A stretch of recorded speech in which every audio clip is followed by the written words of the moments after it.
परत स्वागत आहे तुमचं एक नवीन ब्लॉगमध्ये। आता आपण आलेलो आहे जेजुरीला। हे जेजुरीचं मेन प्रवेशद्वार आहे। लग्न झालेले प्रत्येक कपल सगळ्यात पहिले लग्न झाल्याच्या नंतर इथं दर्शनाला येतात। या मंदिराचा मेन गाभारा आहे। याच्या एका साईडून प्रदक्षिणा घालण्यासाठी एक जागा केलेली आहे। जरी सुद्धा मंदिराचं काम चालू असेल तरी सुद्धा इथं भाविक लोकांची गर्दी कधीही कमी होत नाही। प्रत्येक वर्षी एवढीच गर्दी असते। आणि हे काय जेजुरीच्या गडावरून असा काही प्रचंड असा व्ह्यू दिसतो। आणि प्रत्येक रोजी इथं लग्न झालेले कपल दिसतच असतात। आणि मंदिराच्या खालती दर्शन करून उतरताना जय जय मल्हार हा जय घोष देताना मनाला खूप भारी वाटतं। इथं दोन्ही साईडला मंदिर आहेत। आणि मम्मी इथं प्रसाद घ्यायला लागली आहे। आणि त्रिशासाठी टाळ घेण्यासाठी आता आम्ही इथं आलेलो आहे।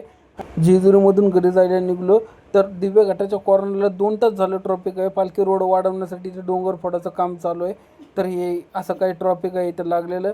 तर खास आम्ही जेजुरीला खंडोबा आणण्यासाठी गेलेलो। खंडोबा घरी घेऊन आलो तर दिव्याने खंडोबाचं हळद कुंकू लावून स्वागत केलं।